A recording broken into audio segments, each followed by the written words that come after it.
வணக்கம் சகோதரர்களே. இந்த உலகில் நீங்கள் எவ்வளவுதான் கடினமாக உழைத்தாலும் உங்களால் செல்வத்தை சேர்க்க முடியாமல் இருக்கீங்களா? இந்த பதிவை முழுமையாக கேளுங்கள், கண்டிப்பாக உங்களுக்கு உதவியாக இருக்கும்.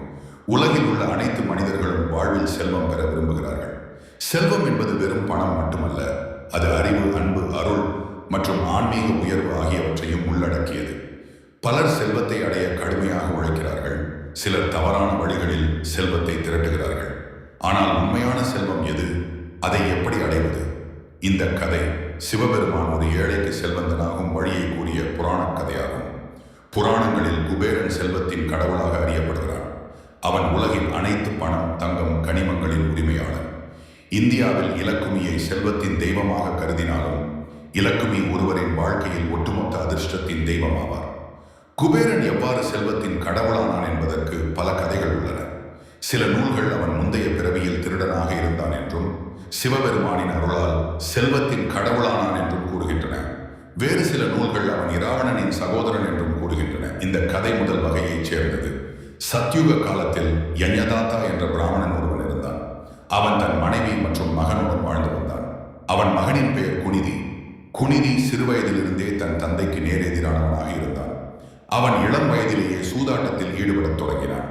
மேலும் சூதாட்டத்திற்காக வீட்டிலிருந்து பணம் மற்றும் மதிப்புமிக்க பொருட்களை திருடவும் தொடங்கினார். இவை அனைத்தும் தெரிந்தும் குனிதியின் தாய் அமைதியாக இருந்தாள். ஏனெனில் இதை தன் கணவனிடம் சொன்னால் அவன் இருவரையும் கைவிட்டு விடுவான் என்று அவள் பயந்தாள். அவள் எப்போதும் தன் மகனுக்காக மறைத்து எல்லாவற்றையும் தந்தையிடமிருந்து மறைத்து வந்தாள். குனிதியின் தவறான வழி குனிதி வளர்ந்து திருமணம் செய்து கொண்டான். ஆனாலும் பழைய பழக்கங்கள் மாறுவதில்லை என்ற பழமொழிக்கு ஏற்ப அவன் தன் தீய செயல்களை தொடர்ந்தான். ஒருமுறை அவன் வீட்டிலிருந்து ஒரு வைர மோதிரத்தை திருடினான். அந்த மோதிரத்தை வேறு ஒரு சூதாடியிடம் இழந்தான். யஞதாத்தா எப்படியோ அந்த சூதாடியை சந்தித்தார். அவன் விரலில் மோதிரத்தை பார்த்தார். அவர் அந்த சூதாடியை கேட்டபோது அவன் குனிதி நகரத்தின் மிகப்பெரிய சூதாடிகளில் ஒருவன் என்று கூறினான். யஞதாத்தா முற்றிலும் அதிர்ச்சி அடைந்தார். அவர் வீட்டிற்கு வந்து தாயிடம் இது பற்றி கேட்டார். வழக்கம் போல் அவள் இதை மறைக்க முயன்றாள். யஞதாத்தா கோபம் அடைந்து இருவரையும் கைவிட்டு வெளியேற்றினார். குனிதி தன் தந்தையை சந்திக்க பயந்து நகரத்திலிருந்து தப்பி ஓடினான். அவன் வீடற்ற பிச்சைக்காரன் போல் அலைந்து இங்கிருந்து அங்கு உணவு திருடினான். சிவராத்திரி நாளில் அவனால் எதையும் திருட முடியவில்லை. அவன் ஒரு சிவன் கோவிலை கண்டான். அங்கு ஏராளமான பக்தர்கள் லிங்கத்திற்கு பல்வேறு உணவுப் பொருட்களை படைத்துக் கொண்டிருந்தார்கள். குனிதி நின்று பக்தர்கள் செல்லும் வரை காத்திருந்தான். அப்போது அவன் கோவிலுக்குள் சிவ மந்திரங்கள் ஓதப்படுவதை கேட்டான். இரவு வந்தது. பக்தர்கள் உறங்கச் சென்றார்கள். மெதுவாக குனிதி கோவிலுக்குள் நுழைந்து சிவனுக்கு படைக்கப்பட்ட இனிப்புகள் மற்றும் பழங்களை திருடினான். ஆனால் வெளியே செல்லும் வழியில் அவன் கோவிலுக்குள் உறங்கிக் கொண்டிருந்த ஒரு பக்தர் மீது மோதி விழுந்தான். இது அனைவரையும் எழுப்பியது. கூட்டம் கோபமடைந்தது. ஏனெனில் கடவுளிடமிருந்து திருடுவது மன்னிக்க முடியாத குற்றமாகும். அவர்கள் அவனை அடிக்கத் தொடங்கினர். இறுதியில் அவனை அடித்துக் கொன்றனர். குனிதி இறந்தவுடன் யமனின் கூட்டத்தினர் அவனை பிடித்து யமலோகத்திற்கு அழைத்துச் சென்றனர். அங்கு அவன் வாழ்க்கையில் செய்த தவறுகளுக்காக நரகத்திற்கு அனுப்பப்பட இருந்தான். ஆனால் அவனது தண்டனைக்கு முன் சிவனின் கூட்டத்தினர் அவனை மீட்க வந்தனர். யமராஜன் குழப்பமடைந்தார். ஏனெனில் குனிதி ஒரு தீயவன் என்பது அவருக்கு தெரியும். சிவகணங்கள் கூறின, குனிதியின் பாவங்கள் சிவபெருமானின் அருளால் சாம்பலாக்கப்பட்டன. குனிதி அறியாமலேயே சிவராத்திரி விரதம் இருந்தான். இந்த செயல் மட்டுமே அவனது பாவங்களை அழிக்க போதுமானதாக இருந்தது. அடுத்த பிறவியில் அவன் கலிங்க வம்சத்தின் அரிந்தம் மன்னனின் மகனாக தமன் என்ற பெயரில் பிறந்தான். வளர்ந்த பிறகு அவன் அரசனானான். அவன் உலகில் அறியப்பட்ட மிகப்பெரிய சிவபக்தனாக இருந்தான். அவன் சிவனை தியானிக்க முடிவு செய்தான். சில வருட கடுமையான தவத்திற்கு பிறகு சிவபெருமான் பார்வதியுடன் அவன் முன் தோன்றினார். அவர்களை சுற்றியிருந்த ஒளி மிகவும் பிரகாசமாக இருந்தது. தமனால் கண்களை திறக்கவும் முடியவில்லை.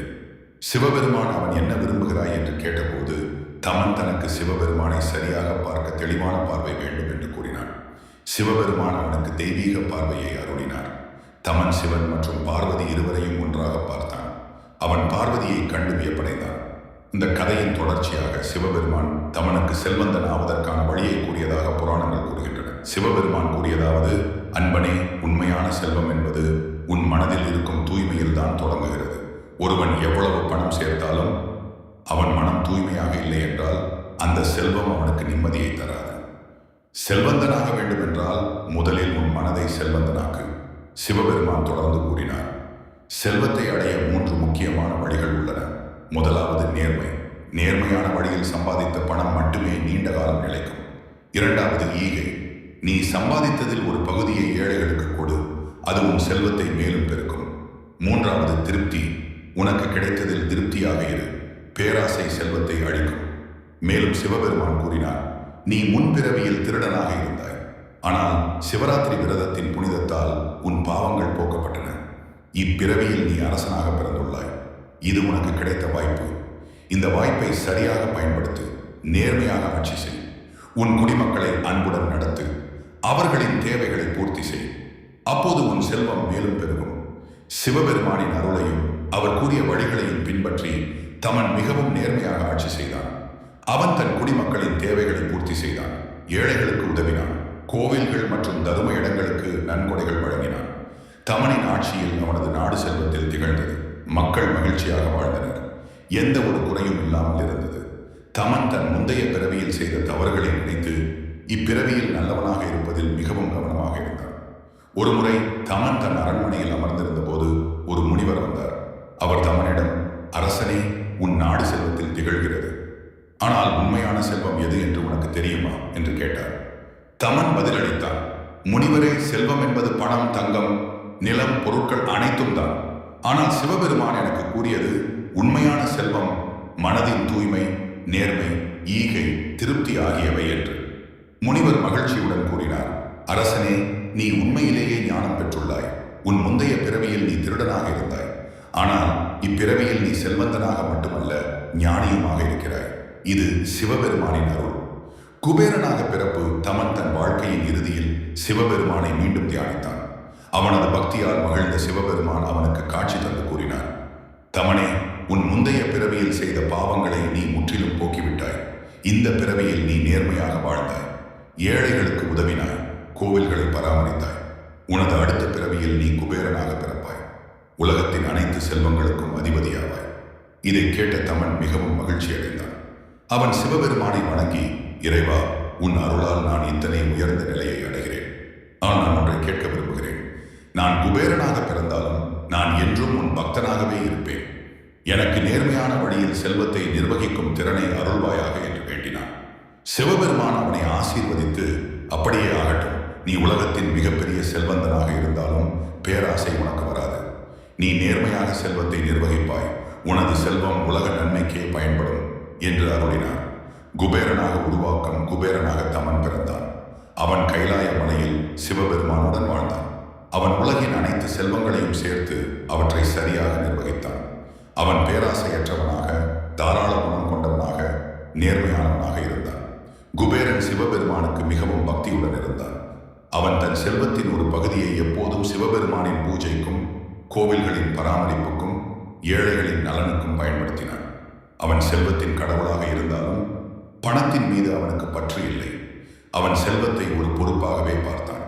குபேரனின் ஆட்சி. குபேரன் நகரமான அலகாபுரியில் வாழ்ந்தான். அந்த நகரம் முழுவதும் தங்கம், வைரம், மாணிக்கம் போன்ற விலையுயர்ந்த பொருட்களால் நிரம்பியிருந்தது. ஆனால் குபேரன் இவற்றின் மீது ஆசை கொள்ளாமல் அவற்றை சரியாக பயன்படுத்தினான்.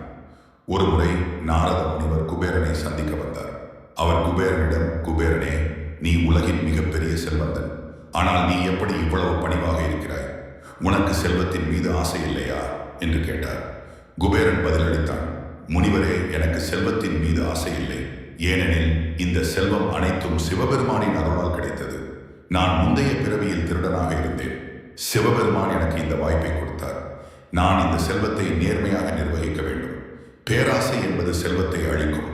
அதனால் நான் பேராசை கொள்ளாமல் செல்வத்தை சரியாக பயன்படுத்துகிறேன். இதை கேட்ட நாரதர் மகிழ்ச்சி அடைந்தார். அவர் குபேரனை ஆசீர்வதித்து, நீ உண்மையிலேயே ஞானி. உன் முந்தைய பிறவியின் தவறுகளை திருத்திக் கொண்டு இப்பிறவியில் நேர்மையாக செயல்படுகிறாய். இது சிவபெருமானின் அருளால் மட்டுமே சாத்தியம் என்று கூறினார். குபேரனின் தியாகம் ஒரு முறை உலகில் பெரும் பஞ்சம் ஏற்பட்டது. மக்கள் பசியால் வாடினர். குபேரன் இதை அறிந்து தன் செல்வத்தை பயன்படுத்தி பஞ்சத்தை போக்க முடிவு செய்தான். அவன் தன் பொக்கிஷங்களை திறந்து அனைத்து மக்களுக்கும் உணவு மற்றும் துணி விநியோகித்தான். அவனது செயலால் பஞ்சம் நீங்கியது. மக்கள் மகிழ்ச்சி அடைந்தனர். ஆனால் குபேரனின் பொக்கிஷங்கள் குறைந்துவிட்டன. இதை அறிந்த சிவபெருமான் குபேரனிடம், குபேரனே, நீ உன் செல்வத்தை பிறருக்காக தியாகம் செய்து விட்டாய். இது மிகவும் பாராட்டத்தக்க செயல். உன்னை நான் மீண்டும் செல்வந்தனாக்குகிறேன் என்று கூறி அவனுக்கு மீண்டும் செல்வத்தை அருளினார். குபேரன் சிவபெருமானை வணங்கி, இறைவா, நான் செல்வத்தை விரும்பவில்லை, மக்களின் துன்பத்தை போக்கவே விரும்புகிறேன். உன் அருள் இருந்தால் நான் எப்போதும் மக்களுக்கு உதவி செய்ய விரும்புகிறேன் என்று கூறினார். சிவபெருமான் மகிழ்ச்சியடைந்து, குபேரனே, நீ உண்மையிலேயே செல்வந்தன். பணத்தை விட உன் மனதில் கொண்டுள்ள அன்பும் கருணையுமே உண்மையான செல்வம். நீ எப்போதும் செல்வந்தனாகவே இருப்பாய் என்று அருளினார். முடிவுரை இந்த கதை செல்வந்தனாவதற்கான உண்மையான வழியை நமக்கு காட்டுகிறது. குனிதி முந்தைய பிறவியில் திருடனாக இருந்தாலும் சிவராத்திரி விரதத்தின் புனிதத்தால் பாவங்கள் போக்கப்பட்டு அடுத்த பிறவியில் தமனாக பிறந்து பின் குபேரனாக உருவானான். இது நமக்கு கூறும் பாடம் என்னவென்றால், ஒருவர் தவறுகளை செய்தாலும் அவற்றை உணர்ந்து நேர்மையான வழியில் சென்றால் சிவபெருமானின் அருளால் உயர்ந்த நிலையை அடைய முடியும். செல்வந்தனாவதற்கான முக்கிய வழிகள்: 1. நேர்மையான வழியில் சம்பாதிக்க வேண்டும். 2. ஈகை, சம்பாதித்ததில் ஒரு பகுதியை ஏழைகளுக்கு கொடுக்க வேண்டும். 3. திருப்தி, கிடைத்ததில் திருப்தியாக இருக்க வேண்டும். 4. பேராசையின்மை, பேராசை செல்வத்தை அளிக்கும். 5. இறை பக்தி, இறைவனின் அருள் செல்வத்தை பெருக்கும். சிவபெருமான் கூறியதாக, உண்மையான செல்வம் பணம் அல்ல, மனதின் தூய்மை, நேர்மை, ஈகை மற்றும் அன்பு ஆகியவையே. ஒருவர் இந்த குணங்களை பெற்றிருந்தால் அவர் எப்போதும் செல்வந்தனாகவே இருப்பார். செல்வந்தனாக வேண்டுமென்றால் முதலில் உன் மனதை செல்வந்தனாக்க. இதுவே சிவபெருமானின் முக்கிய போதனை. இந்த கதை நமக்கு நேர்மையான வழியில் செல்வத்தை திரட்டுவதன் முக்கியத்துவத்தை உணர்த்துகிறது. பேராசை, சுயநலம், திருட்டு போன்றவை செல்வத்தை அழிக்கும். மாறாக நேர்மை, ஈகை, திருப்தி, இறை பக்தி ஆகியவை செல்வத்தை பெருக்கும். குபேரன் தான் செல்வத்தின் கடவுளானாலும் பணத்தின் மீது பற்று இல்லாமல் அதை ஒரு பொறுப்பாக பார்த்து சமூக நன்மைக்கு பயன்படுத்தினார். இதுவே உண்மையான செல்வந்தனின் இலக்கணம். இறுதியாக சிவபெருமானின் அருளால் எந்த ஒரு மனிதனும் செல்வந்தனாக முடியும். ஆனால் அந்த செல்வத்தை நேர்மையாக நிர்வகிப்பது, பிறருக்கு உதவுவது மற்றும் பேராசை கொள்ளாமல் இருப்பது மிகவும் முக்கியம். இதுவே செல்வந்தனாவதற்கான உண்மையான சிவபெருமானின் கதை.